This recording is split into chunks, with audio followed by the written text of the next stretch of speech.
perguntas do Catecismo Maior, um dos documentos confessionais da nossa identidade como igreja oriunda da Reforma Protestante do século XVI.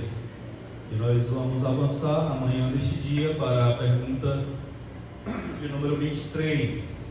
Pergunta de número 23. Nós vamos avançar para o estudo desta pergunta. Antes, vamos orar mais uma vez, pedir de Deus a iluminação, a clareza, o entendimento e a disposição para atender a voz do Senhor, no sentido de aplicar esse estudo da sua palavra, desta pergunta especificamente, em nossas vidas. Nosso Deus e Pai, nós te damos graças, porque na manhã deste dia, a tua misericórdia, a tua bondade, a tua graça, o teu amor já nos visitou e tem nos acompanhado. Razão essa, Senhor Deus, de estarmos na tua casa nesta manhã para adorar e bendizer, exaltar o teu nome, reconhecendo a grandeza do Senhor, reconhecendo o teu senhorio em nossas vidas, reconhecendo que nós somos completamente dependentes do Senhor para tudo. Mas nós também queremos suplicar, a fim de que o Senhor possa nos dar a compreensão da tua palavra e a disposição de atendê-la no nosso coração, mente, ser em nossas vidas. Faz isso, ó Pai, na operosidade do Teu Santo Espírito e para a glória e louvor do Teu Santo Nome. Assim oramos agradecidos ao Senhor, com perdão dos nossos pecados, em nome de Cristo Jesus, hoje e sempre. Amém. Meus amados irmãos, a pergunta 23 tomará como base essa temática aí, ó. Só restou pecado e miséria. Após a queda, foi isso que restou. Humanidade. Só restou de fato pecado e miséria. Esse mundo, irmãos, não se iluda. Esse mundo não vai melhorar. Ele só vai de mal a pior. Isso é bíblico. Não adianta a gente se iludir. Mas se as pessoas dizem, o mundo está melhorando, tá não. Não está. Da queda adiante só vai piorar. A gente não vai experimentar o céu aqui na terra, não. Aqui a gente vai experimentar as agruras da queda, as consequências da queda mesmo. Então, só restou o pecado e miséria. A pergunta 23 que está posta aí é a seguinte: em que estado, em que situação a queda ela deixou a humanidade? Então, em que estado, em que condição, em que situação a queda ela deixou a humanidade? Vamos ler juntos a resposta aí, irmão? Só lembrando que as perguntas anteriores que nós estudamos são perguntas que trataram, que falaram, da criação, falaram que Deus criou tudo, Deus criou o homem, aí Deus colocou o homem no paraíso, etc e tal. Mas aí veio a queda, e todo mundo pecou com Adão, que é a conhecida a doutrina da transmissibilidade do pecado. O pecado foi realmente transmitido a toda a raça humana. Porque Adão pecou, nós também pecamos. Porque ele morreu, nós também morremos. Aí vimos aquele texto lá de Romanos, que mostra exatamente isso. Se por um homem, o pecado veio sobre todos. Então, Adão ele era o nosso cabeça, ele era o nosso representante lá no Éden, e ele foi o responsável, e nós também colhemos os frutos. Mas como já disse também, e é importante que nós nos lembremos aqui, não é porque Adão foi o responsável que nós iríamos fazer diferente, de maneira alguma. Se estivéssemos lá, nós faríamos da mesma forma que Adão também. E hoje então nós vamos olhar para o resultado da queda, por isso que o tema é exatamente esse: só restou pecado e miséria. Então, em que estado a queda ela deixou a humanidade? Em que situação? Vamos ler juntos aí? Vamos lá? A humanidade, por causa da queda, foi deixada em estado de pecado e miséria. A humanidade, em decorrência da queda, ela foi deixada exatamente no estado, na condição de pecado e miséria. Então, a gente tem duas palavras aqui que já saltam aos nossos olhos: pecado e miséria. Por favor, seminarista Jair, pode passar aí para o próximo slide, a gente vai em cima dessas questões aí. Duas palavras na resposta acima resumem bem o resultado da queda: pecado e miséria. Então, é o grande resultado. O que resultou a queda foi exatamente isto. O resultado é exatamente esse: pecado e miséria. Primeiro então, né, veio o pecado, e a miséria, ela é o resultado do pecado. Uma coisa chama a outra. Uma coisa, consequentemente, vai trazendo a outra. Então, primeiro veio o pecado, e a miséria é o resultado do pecado. O pecado é a causa da miséria, e a miséria, ela é o efeito do pecado. Portanto, irmãos, biblicamente nós somos considerados como miseráveis por causa do pecado. Tudo é por causa do pecado. Pecado que origina todo o problema da raça humana. Vamos mais à frente aqui. E de fato, infelizmente, a maior preocupação da humanidade é com a miséria provocada pelo pecado do que com o próprio pecado. Isso aqui é muito importante que os irmãos compreendam, porque há um equívoco, né? Infelizmente, a maior preocupação da humanidade é com a miséria provocada pelo pecado e não com o próprio pecado. Se você perguntar para qualquer pessoa, ela vai dizer que a maior preocupação, aí está posto aí, né? É a fome, é a dor, são os sofrimentos, é a morte. E por quê? Porque a humanidade está pensando, colocando a mente onde? Pensando onde? Ela está pensando no sintoma e não na causa do problema. Então, a preocupação da humanidade, irmãos, não é com o pecado, é com a miséria. Exatamente isso. A humanidade, ela não se dá conta de que a miséria, ela é a consequência, ou seja, ela é exatamente o efeito do pecado. Vamos lá. Os humanos, eles trabalham sempre para amenizar ou resolver os sintomas e não a causa. E aí você pega, por exemplo, a ONU. O que a ONU faz? A ONU, ela trabalha para resolver o problema da fome, o problema das guerras, né, os conflitos e por aí vai. Então, pode-se perceber que a prioridade desse órgão, né, ou dessa organização, das Nações Unidas, né, que significa a ONU, pode-se perceber que a prioridade dela não é tratar do problema. A prioridade dela é tratar dos efeitos. Dos efeitos. E é claro que se tem, muitas vezes, né, a gente sabe disso, se tem por trás, ou dentro de um pano de fundo, uma motivação política. Infelizmente. Mas o fato é que, infelizmente, irmãos, as coisas elas têm funcionado dessa forma.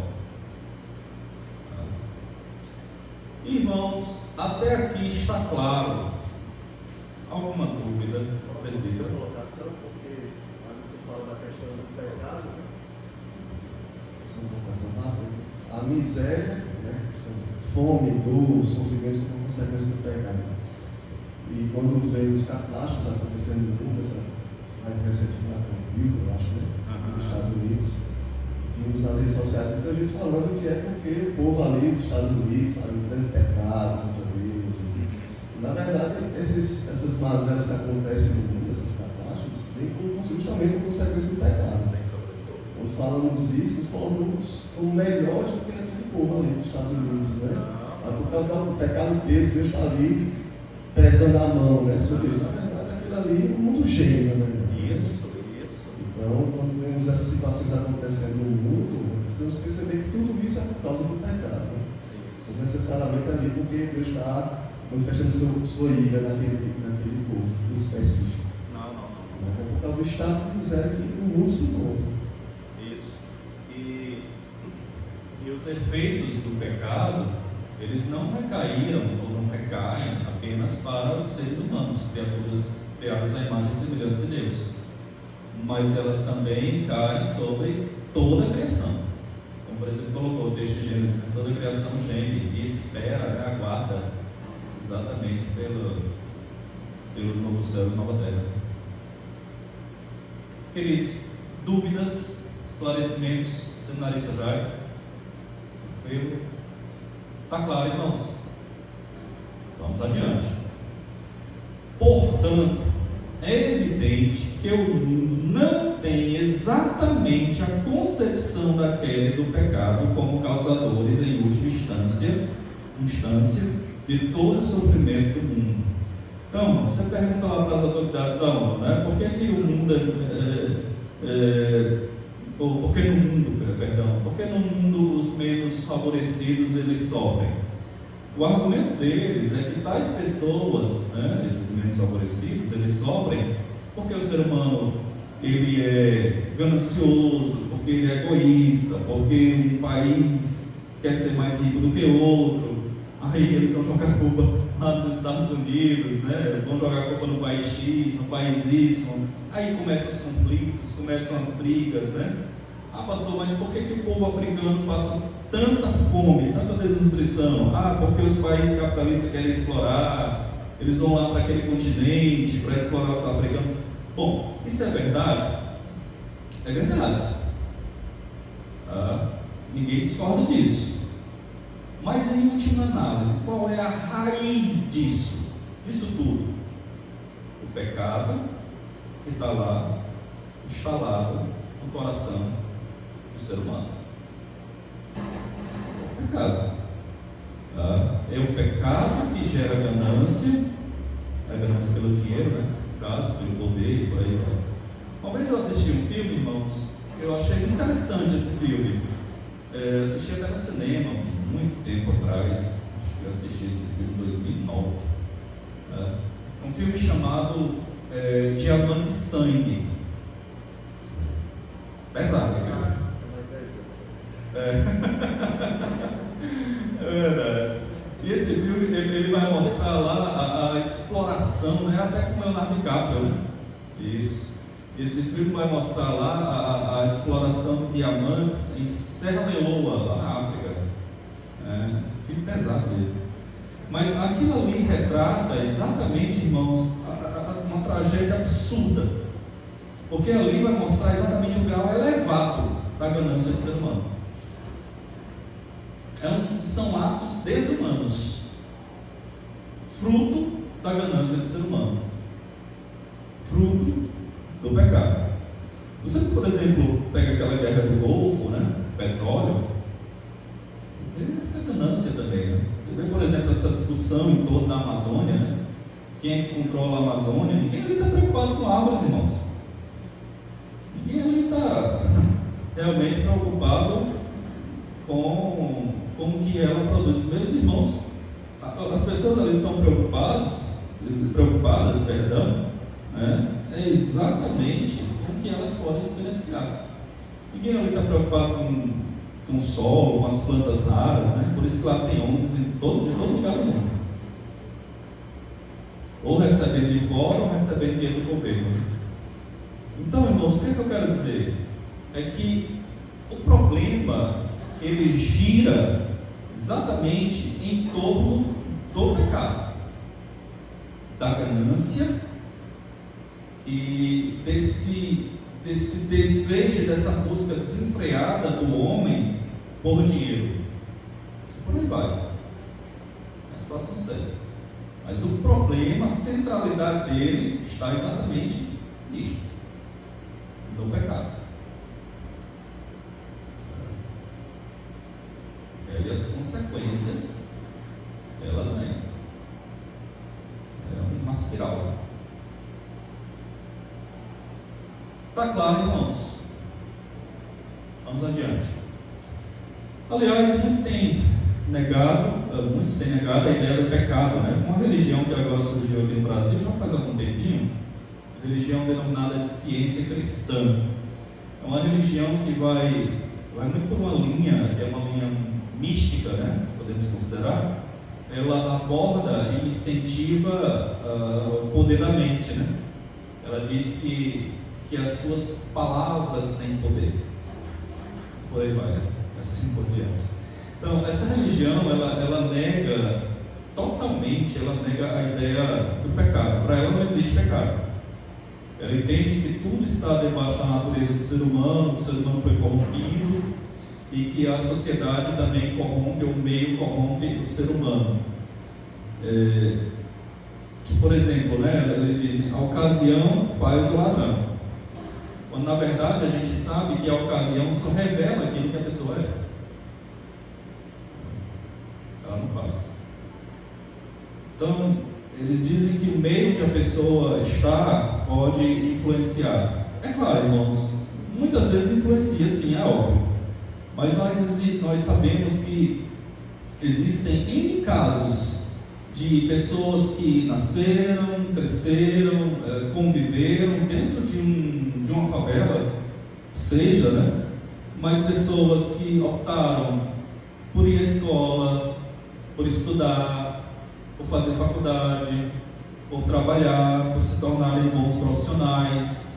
Hoje nós temos aí exemplos de bons músicos, de bons professores, de bons profissionais, de jogadores de futebol, né? Enfim, gente que genuinamente realmente escolheu e teve realmente a escolha, a orientação e a escolha realmente para tomar um mundo completamente diferente. E de gente que de fato, irmãos, há muitos exemplos de pessoas que se converteram ao Evangelho. Aliás, o Evangelho tem um papel fundamental nesse meio, porque o Evangelho, irmãos, ele não muda apenas o coração, mas ele muda as perspectivas de vida dessa pessoa. A mente dessa pessoa é transformada de tal forma que a sua perspectiva também é. Faz a pessoa trabalhar, faz a pessoa estudar, abre a mente da pessoa. O Evangelho chega aonde ninguém pode transformar essa pessoa, a não ser o próprio Evangelho. Assim como existem, irmãos, pessoas de classe média alta que tomam um caminho extremamente contrário a esse. Extremamente contrário. Eu estudei em uma faculdade particular e lá em Fortaleza, não sei aqui da Paraíba como chamam, né? Mas lá em Fortaleza chamam os filhos de papaizinho. Eu só estudei porque eu tinha bolsa de 100%, eu trabalhava na instituição. E meus irmãos, olha o que eu percebia, os meus colegas de sala de aula indo para caminhos tortuosos. E muitas vezes as pessoas têm um tal preconceito de achar que isso só existe nas periferias. Bom, Gabriel. Eu tenho um parâmetro, por exemplo. Você está dizendo que o é pobre por causa do período do errado? Está certo, não. É equívoco. Porque o rico, por exemplo, o maior planeta para mim é o povo racional. Como o povo racional. Aí eu tenho filho do papai, eu tenho filho neto e neto de filho, cheio de rico. E onde a pessoa está lá? Não é pelo fato de não ser pobre. A gente não pode ser taxativo, né? Não, de forma alguma. A gente acaba rotulando, né, de forma equivocada. Não. De forma alguma. O pecado está relacionado a dinheiro, a social. O pecado é a do rico e pobre. Com toda certeza. Bom, o fato é, irmãos, que o mundo ele não trata a causa, trata os sintomas do problema, quando na verdade a grande origem de todo mal, de todo sofrimento, em última análise, é o pecado. É claro que tem exceções, né? A gente olha para o livro de Jó e aí a gente percebe que Jó é um exemplo, né? Ali era um teste na vida de Jó. Foi porque Jó pecou. Era um teste na vida vida dele. Agora, porque há roubos, assassinatos, adultério, divórcio, isso é ganância, falta de contentamento, dureza de coração, né? Como a própria Bíblia afirma. Por que uma pessoa fala mal da outra? Pelo que eu desejo destruir a imagem da outra. Exatamente isso. Né? E foi exatamente. A gente ri, mas a gente tem que lamentar. Né? Foi exatamente o que a gente viu nessas discussões aí do cenário político. Né? Tinha os debates que viraram mais embates do que debates. Eram mais acusações do que propriamente propostas. Exatamente isso. Então, a gente vai vendo, não tem como escapar. Todo problema se origina exatamente, irmãos, no pecado. Só restou pecado e miséria. Eu concordo com Nancy Pearce. Nancy Pearce é uma escritora e conselheira bíblica, e ela afirma algo que eu acho magnífico. Ela diz: o coração do problema é o problema do coração. É exatamente isso, irmãos. O centro do problema é exatamente, ou reside exatamente, irmãos, no coração. E aí, se a gente não trata o coração, e lembre-se disso, se a gente não trata aqui, não resolve o problema. Não resolve. Tem que tratar do que está instalado aqui, ó. Coração. É que uma criança que está doente, né, com uma infecção grave. E aí você vai querer remediar a criança colocando pano na testa, né? Dá lá uma dipirona, isso não vai resolver o problema. Né? Tem que entrar no medicamento correto. Preceituar aquilo que é realmente correto. É como trancar bem. Se não for assim, o problema não vai ser resolvido. Portanto, irmãos, muitas vezes nós estamos tratando o comportamento externo, tá? Mas nós não estamos tratando o problema interno. Coração.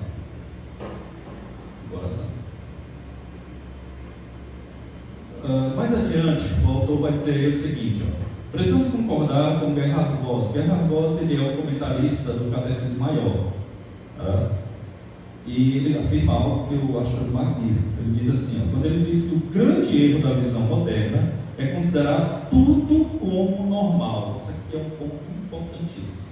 É considerar tudo como normal, tanto no aspecto físico quanto no aspecto psicológico. Agora veja que coisa interessante que ele fala. Ele diz assim: contudo, pensar que tudo é normal é ir contra o ensino bíblico da queda. Segundo a Bíblia, o homem era normal no jardim do Éden ao ser criado por Deus. Eu achei isso aqui fantástico. Eu não tinha parado para pensar nisso. Aí ele diz mais: ó, o homem tornou-se anormal quando caiu no pecado. Por isso, não existe hoje no mundo um único ser humano normal. A média dos seres humanos contemporâneos em qualquer área particular é anormal, isto é, diverge da perfeição do homem ao ser criado por Deus. Então, qual é o padrão de normal? Adão e Eva. Antes do pecado, claro, lógico. É o padrão normal da criação, né? A origem de tudo. Adão e Eva. Tá? Antes do pecado. Tá? Eles eram o padrão. Depois do pecado, todos somos anormais. É isso que ele quer dizer. É isso que ele quer nos mostrar. A ciência, por exemplo, considera a velhice e a morte como experiências normais da vida. Mas do ponto de vista da Bíblia, ambas são absolutamente anormais e estranhas à humanidade criada por Deus. Irmãos, por que a gente chora? Por que a gente sente dor? Porque nós não fomos, irmãos, originalmente, nós não fomos criados para morrer. Nós somos criados para viver eternamente. A morte, ela é contra a normalidade. Depois do pecado, todos somos anormais.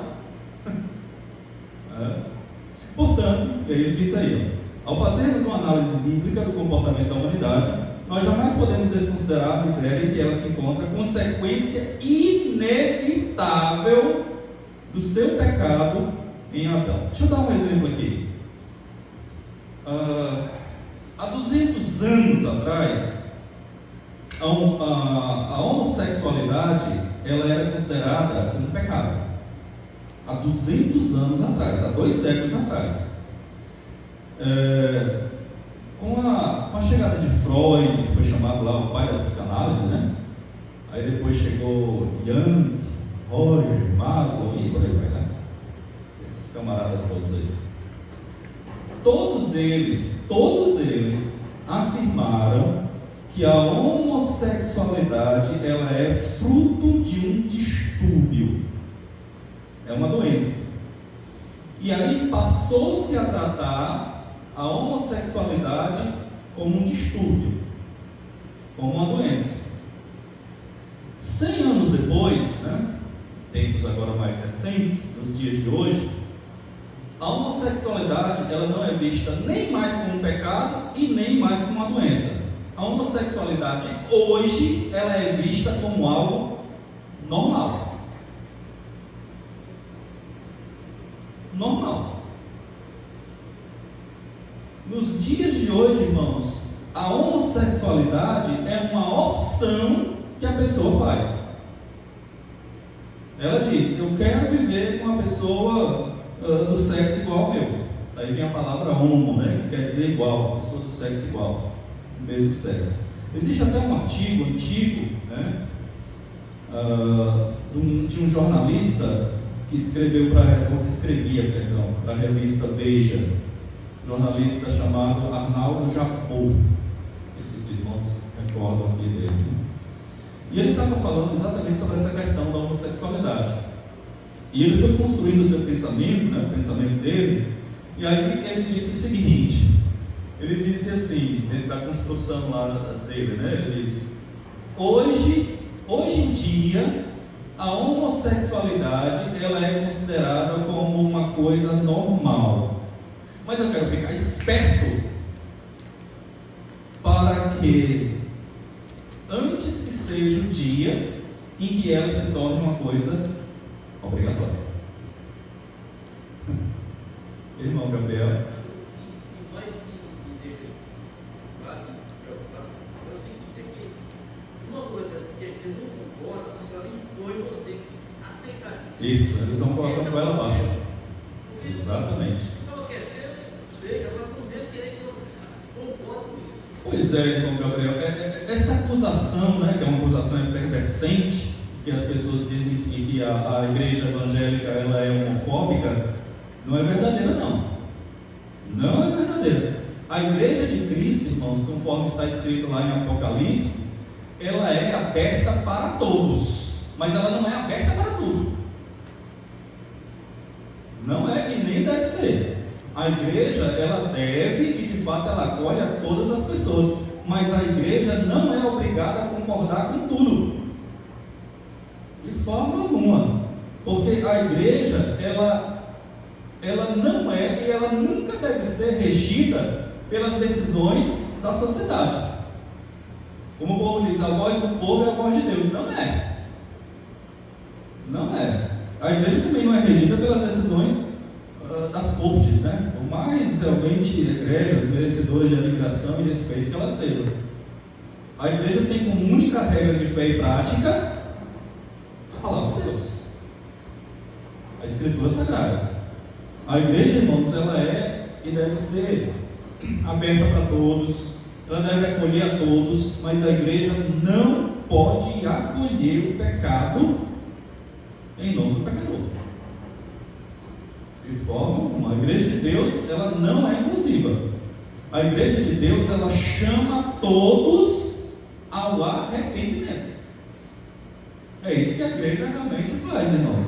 E ninguém vai deixar de amar, ninguém vai deixar de acolher, ninguém vai deixar de abraçar essas pessoas pelo tipo de escolha que elas fizeram ou têm feito. E nós discordamos de maneira frontal, exatamente, irmãos, desses ideólogos, né, e ativistas de plantão, que criam esses movimentos e tentam empregar um doutrinamento de que muitas vezes, até, irmão Gabriel, eles querem afirmar que o indivíduo já nasce assim, porque eles têm total direito de liberdade moral para isso.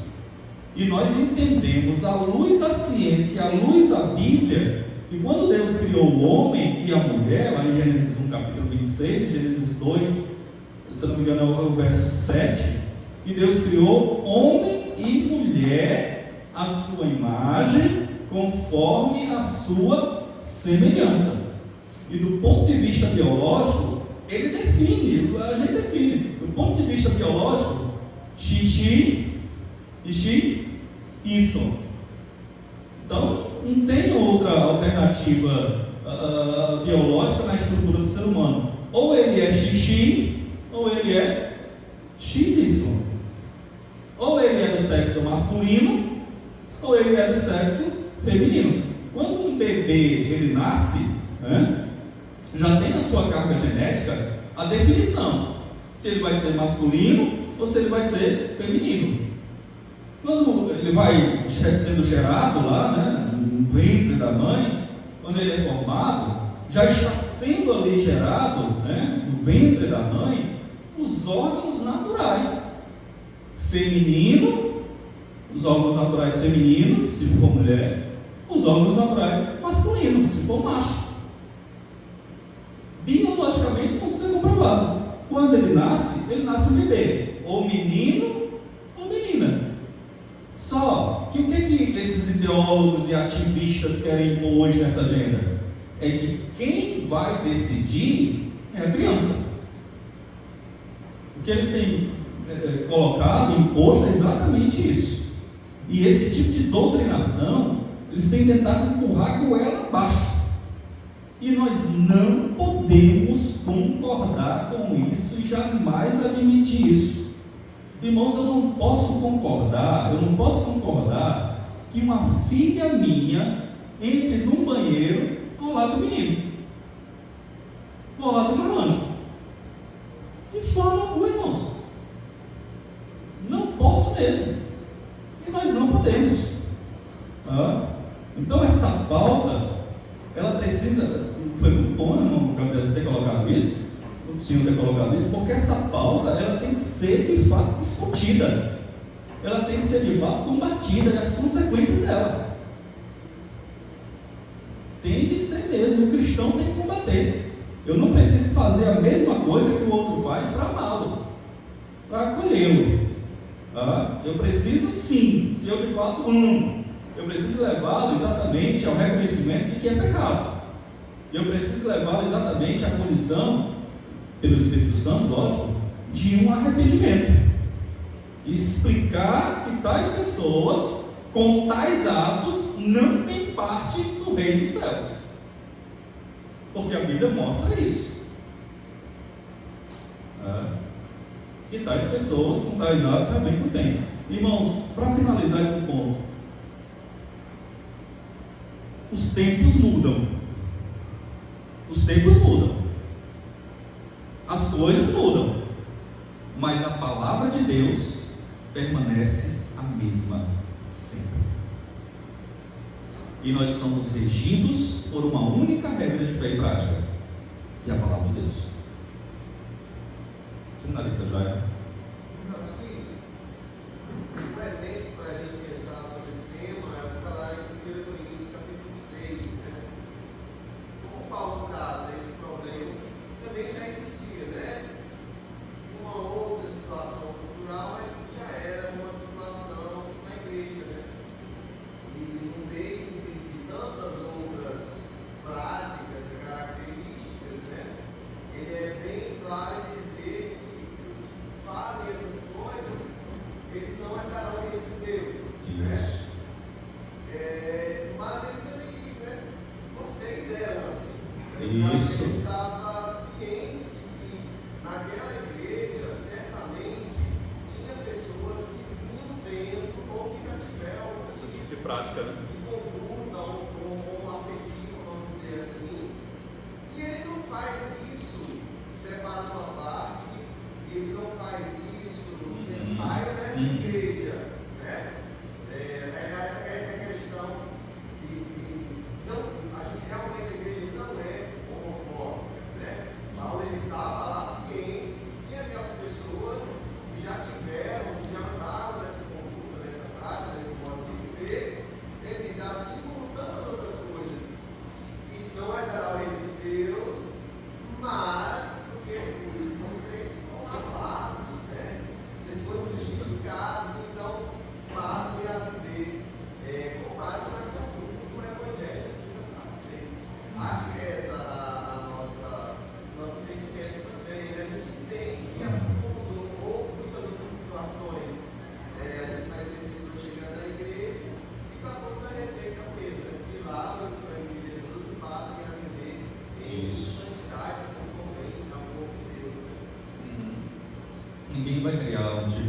preconceito.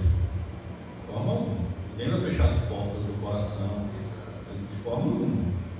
Nós só não vamos tolerar o pecado. Ninguém tolera o pecado, não. O pecado tem que ser diagnosticado, tratado e abandonado. Porque o que a gente busca é a santificação. E a santificação, ela busca exatamente o abandono do pecado. Aí, você quer falar? Sim. Por favor, liga o microfone.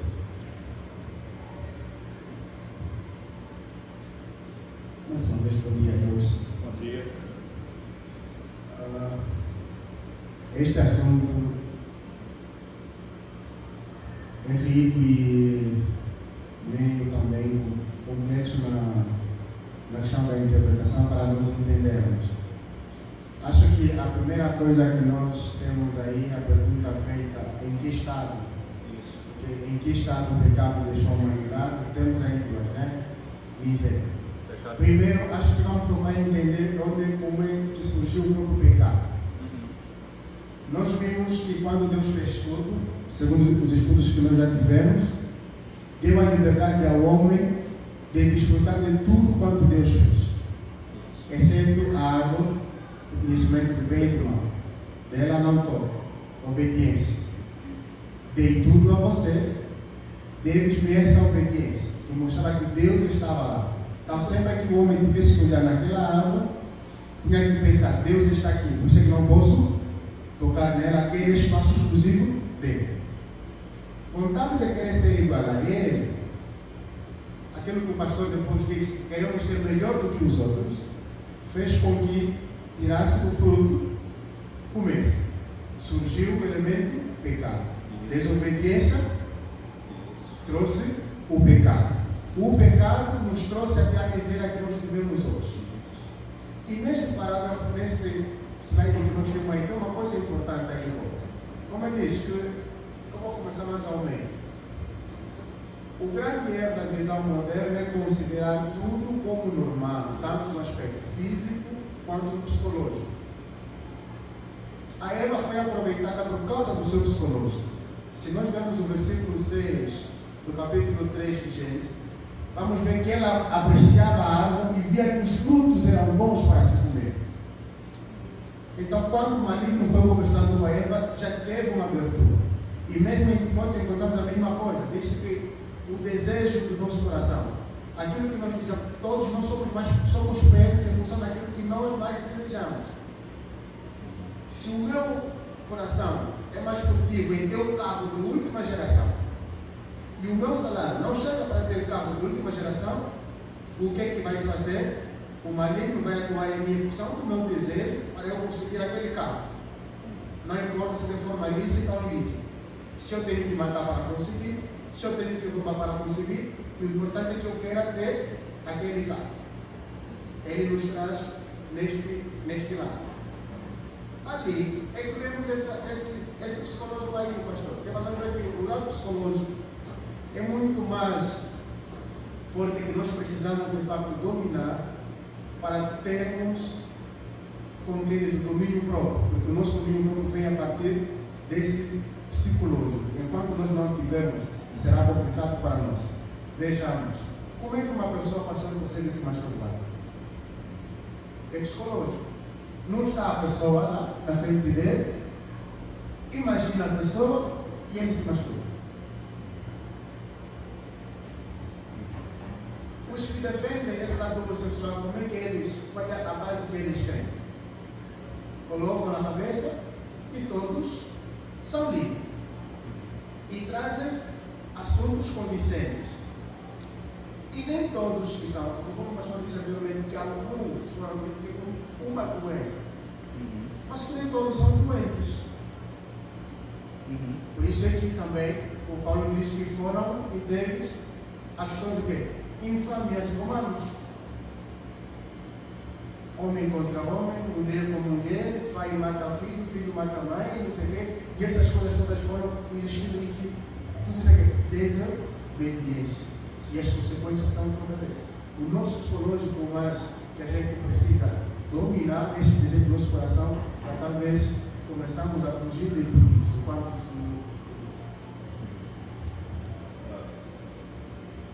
Irmãos, quando Deus nos converte, Deus não nos converte de forma parcial, Ele nos converte de forma integral, o ser como um todo.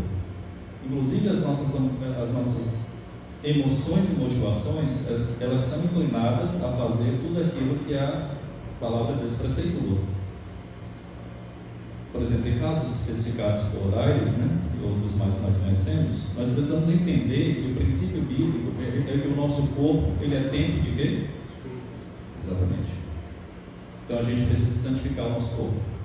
Desde as coisas mais básicas até as coisas mais complexas. Básica. O que eu preciso fazer com o meu corpo para me cuidar? Fazer exercício físico, que eu particularmente não estou fazendo. E eu preciso saber que o meu corpo, os meus pensamentos devem ser ocupados naquilo que agrada a Deus. O que eu faço com o meu corpo, eu preciso honrar a Deus. Então, assim, Deus não nos converte de forma parcial, Deus converte todas as inclinações e motivações do nosso ser a tal ponto de que eu rejeito o pecado e vivo uma vida de obediência e honra a Deus. Então, assim, eu não posso criar justificativas porque eu tenho esse ponto aqui que é uma espécie de doença, de alguma coisa do gênero, e que me leva a ser mais forte do que eu e por isso eu sou inclinado a errar. Não existe justificativa. O ser humano erra porque ele escolhe esse caminho. Ele peca porque ele escolhe o pecado. Não tem justificativa. Jaime, quer considerar alguma coisa? Não. Confissão até que não é justificável. Entendi o que ele falou. Ele falou da luta que nós temos. Sim, claro. Em ter que lutar contra os nossos próprios desejos, pecaminosos. Não, eu não estou dizendo que ele quis justificar. Eu só estou pontuando exatamente aquilo que o ser humano muitas vezes quer fazer. Sim, mas essa luta ela existe e ela é uma luta diferente para cada um. Cada um tem uma fraqueza diferente, temos fraquezas parecidas, iguais, mas de certo que quando a gente estiver aqui nesse mundo, a gente vai estar lutando contra nossas vontades para fazer a vontade do Senhor. É claro, todos os dias. Todos os dias. O grande problema, Kênia, Aires e irmãos, é que o ser humano, muitas vezes até o cristão, ele quer racionalizar o erro. Entendeu? Ele quer racionalizar o erro.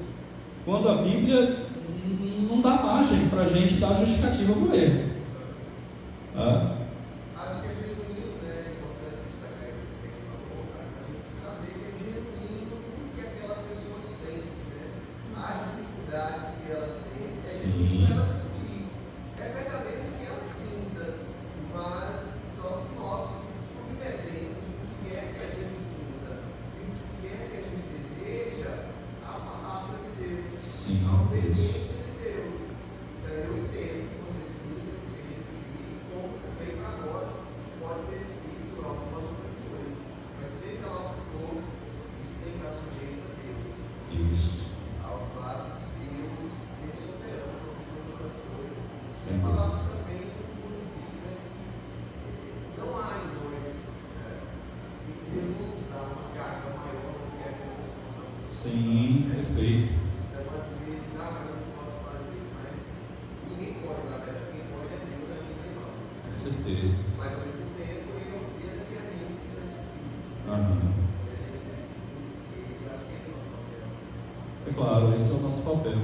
E assim, Aires, irmãos, nós vamos estar nesse ringue todo dia. Todo dia. Todo dia o cristão ele é bombardeado. E é levado a pecar. Todos os dias. E eu sei, Aires, assim, existem áreas, por exemplo, em mim, que elas são vulneráveis, e você pode ser outras. E no fulano, ciclano, pode ser outro. Mas nós precisamos combater. E sempre tem que buscar o caminho do arrependimento. Sabe por que eu digo isso, Aires e irmãos? Porque muitas vezes as coisas se tornam tão normais que até mesmo o cristão cauteriza o erro. Fica um pecado cauterizado. Ele nem se apercebe mais de que ele está no erro. E continua conduzindo a vida dele como se fosse uma coisa normal. Normal. É aí, Aires e irmãos, que Satanás, vai dando corda. Pois não? Outra questão quando nós colocamos esses sentimentos e a experiência no lugar da verdade de Deus. Sim. Um exemplo, que é público na internet, é do próprio Caio Fábio, Isso. Ele conta o exemplo do filho dele, chegou para ele, disse que tinha tentado de tudo, mas não conseguia. Eu entendo talvez a dor do pai, mas se condoleceu por aquela experiência tão particular que ele julgou a escritura com base naquela experiência. Nós vamos reanalisar a escritura com base na experiência.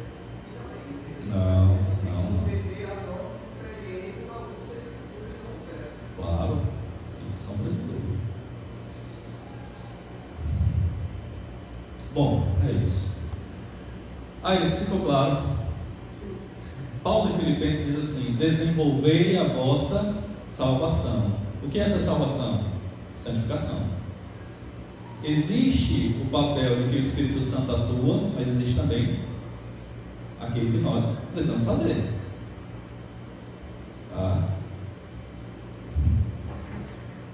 A ação de Deus é a responsabilidade humana. Ok?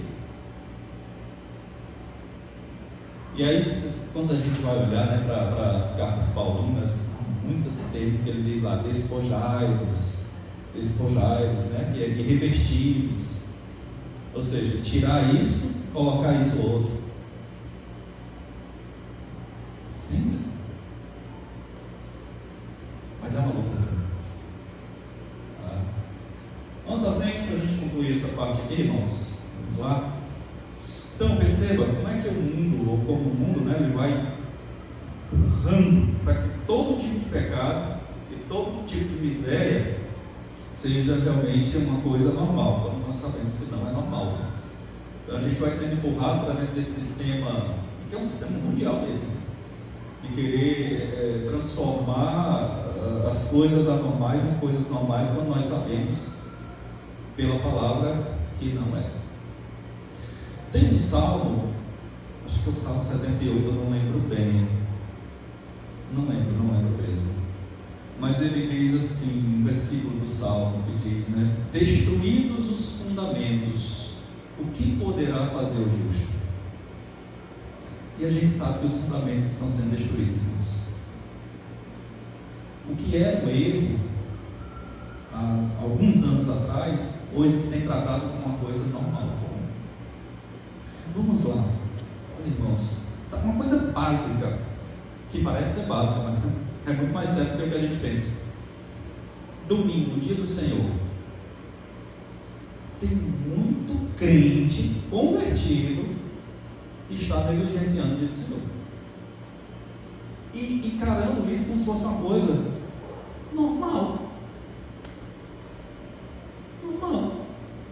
Quando não é, irmãos.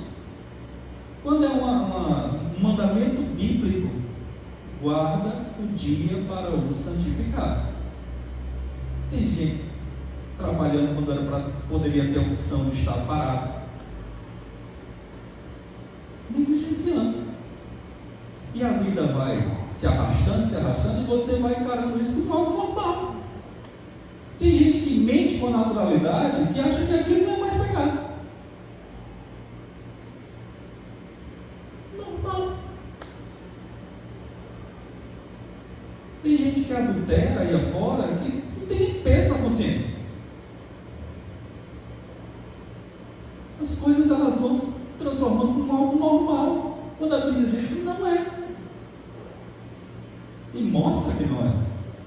Então a gente não pode estar engolindo, deixando que entre com ela abaixo, esses conceitos seculares que distorcem exatamente os fundamentos da Escritura, fundamentos destruídos. O que poderá fazer o justo? Continuar olhando para a palavra de Deus, continuar olhando para o Deus da palavra e vivendo conforme a palavra preceitua.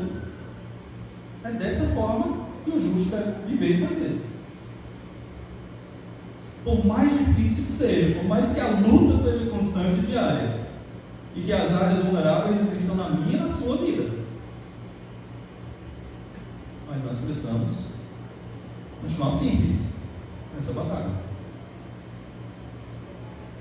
Muito bem, vamos olhar aqui para alguns textos bíblicos que nos mostram esse efeito, do pecado. Por favor, pronto, perfeito. Vamos para Romanos 5,12. Irmãos, até aqui está claro? Dúvidas? Se quiser ir para a base clínica, nós temos um médico aqui, Aí eu não sou perito não, pode conduzir aí esse questionamento para ele.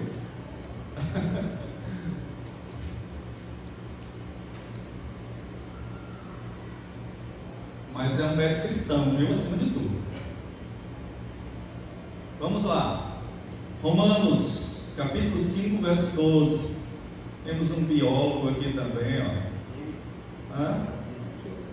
um químico. Temos um biólogo ali. Cadê outra bióloga? Vereador, né? Uma pessoa, né? Bom. Vamos aqui. Portanto, assim como por um só homem, quem foi esse homem? Adão. Por um só homem entrou o pecado no mundo, então ele foi a porta, o causador do pecado. E pelo pecado a morte, assim também a morte passou a quem? A todos os homens, porque todos pecaram. Então veja que o pecado, ele é o causador da morte. Por que até os crentes morrem? Porque nós somos pecadores. Não foi ensinado aqui para as crianças ontem, Mesmo sendo lavados, mesmo sendo purificados, nós ainda somos pecadores imperfeitos. E nós vamos morrer como fruto do pecado. A morte é a maior prova do pecado, irmãos. A maior prova do pecado. O homem não foi criado para morrer originalmente. O pecado causou esse destino à humanidade. Você quer ver a maior prova do pecado? Só ir nesse cemitério de pertinho. Olha lá. A maior prova do pecado é a morte.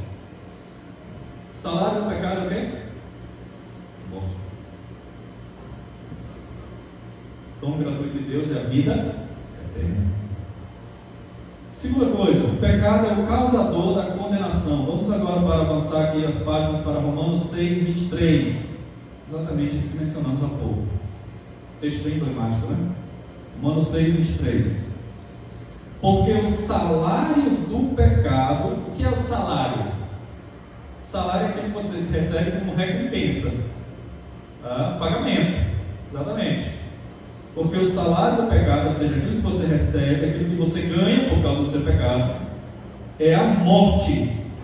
Mas o dom gratuito de Deus é a vida eterna em Cristo Jesus, nosso Senhor. Então você é condenado por causa do seu pecado. Interessante que Salomão, ao escrever Eclesiastes, já no final do livro, capítulo 12, ele diz que o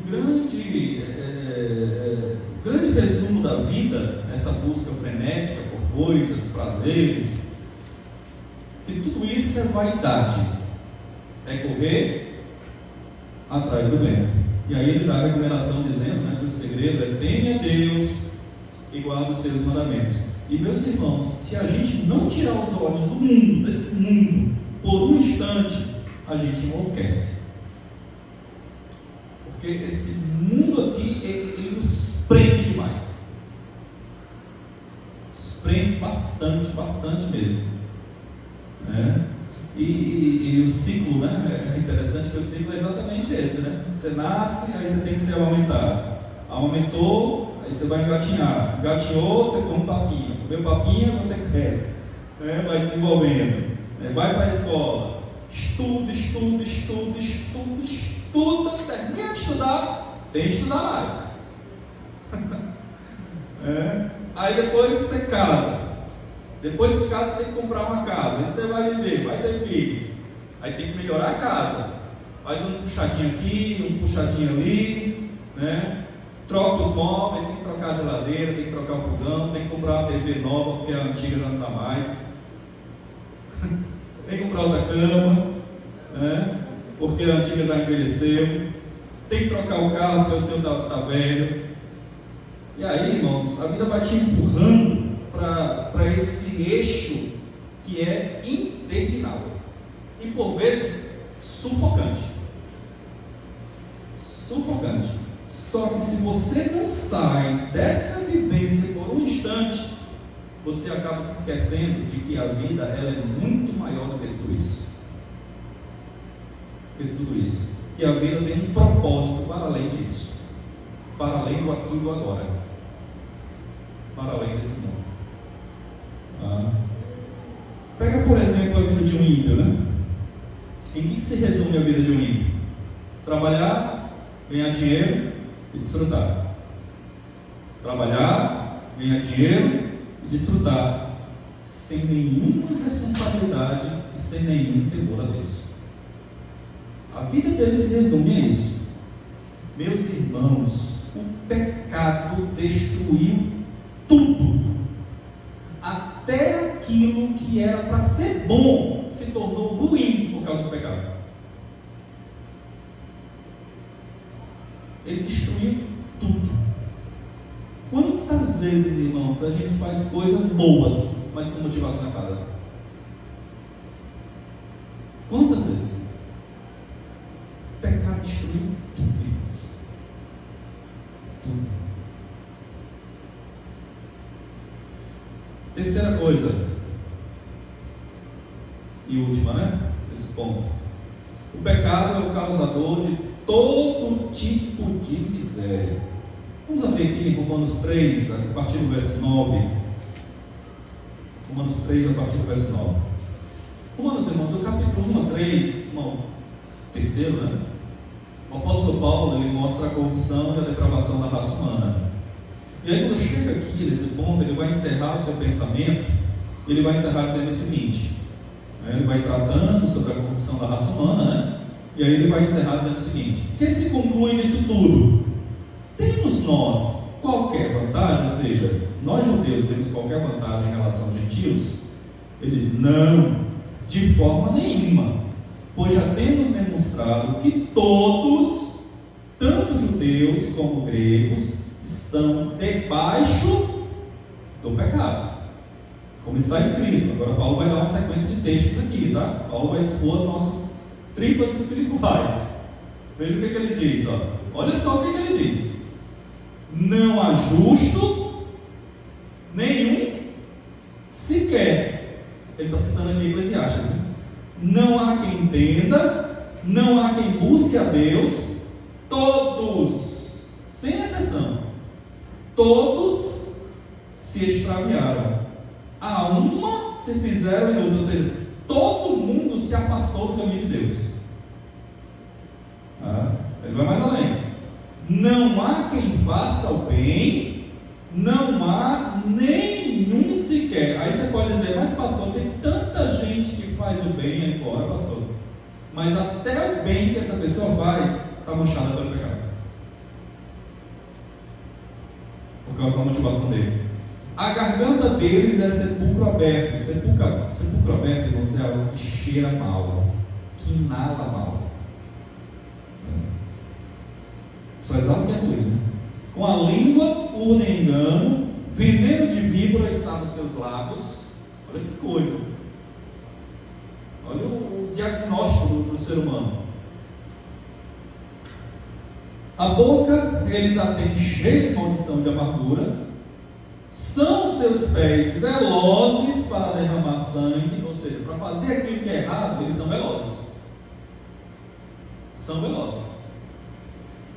Nos seus caminhos a destruição e miséria, olha o termo aqui, miséria. Nos seus caminhos há o quê? Destruição e miséria. Desconhecem o caminho da paz, não há temor de Deus diante dos seus olhos. Não teme a Deus, não busca a Deus, não quer fazer a vontade de Deus.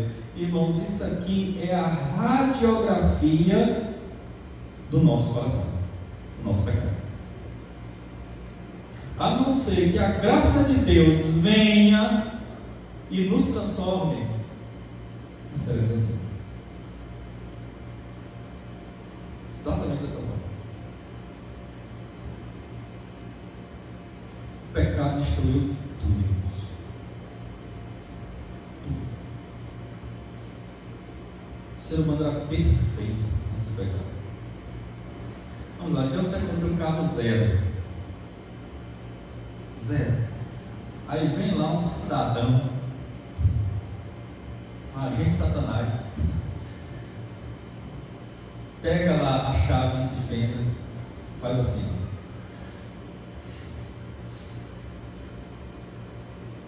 Está novo, deformou, já ficou defeituoso.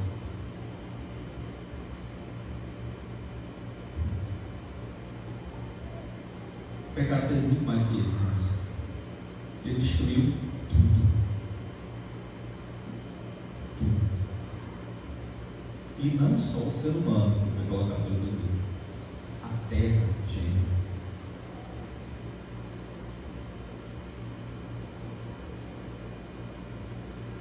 Deixou exatamente a situação. Aquela. Pecado e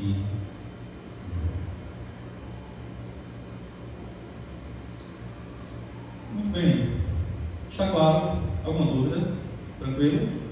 Vamos falar das aplicações? Vamos lá. As crianças já estão quase voltando. Vamos falar das aplicações. Primeira coisa, irmãos, e aqui é um bálsamo, né? Nosso coração. Reconheça que todos os sofrimentos, em última instância, têm sua raiz no pecado originado na queda. Sem esse reconhecimento, irmãos, sem esse reconhecimento, é impossível, eu concordo com o autor quando ele colocou aí, é impossível encontrar solução para os problemas. Neste sentido, entenda que toda a raça humana vive em um estado de anormalidade, ou seja, fora do padrão original de Deus. Irmãos, se não houver essa compreensão, não tem solução. Se a gente não entender, irmãos, que lá no fundo existe uma raiz, não adianta você cortar por cima, tá? Você tem que cortar o mal pela raiz. Pela raiz. As ervas daninhas, se você não remover desde a raiz, na primeira chuva, elas vão crescer de novo. Lá na casa onde a gente residia, lá, né, em Fortaleza, eu fui inventar de criar grama, plantar grama, na verdade, né? O cachorro brincar e tal. Me arrependo até hoje. E o que aconteceu? Crescia junto aquelas ervas daninhas, né? Eu não podia jogar veneno, por causa que o cachorro ia lá. Aí tinha que arrancar, né? Trabalhoso. E arrancando. E às vezes não arrancava pela raiz. Quando vinha chuva, o que aconteceu? Crescia.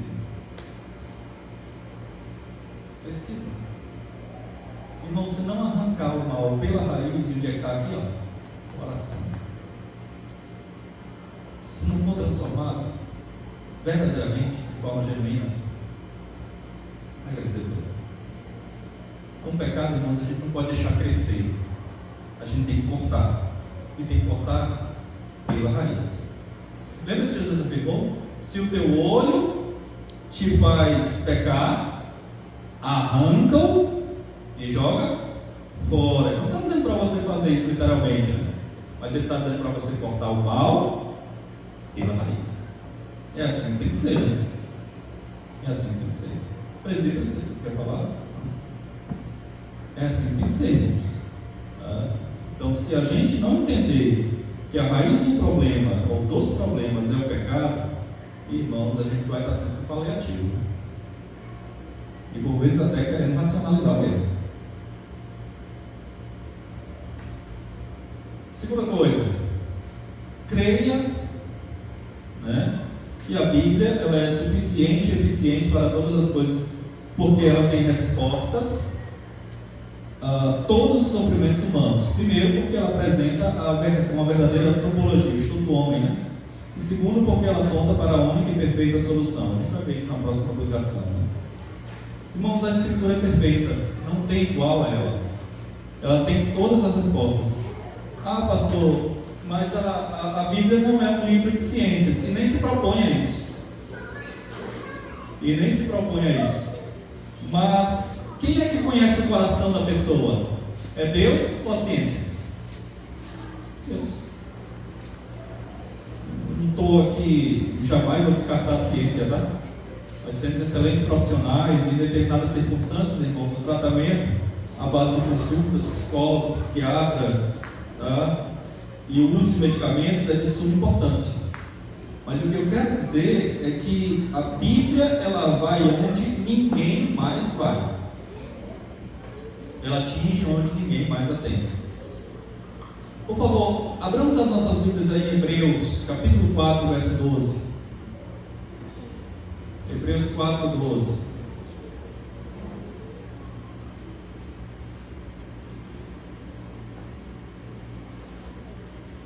Diz assim, ó, é um texto bem conhecido, né?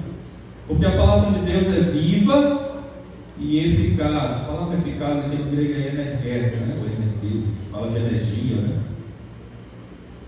Onde ela entra, ela eletriza a pessoa.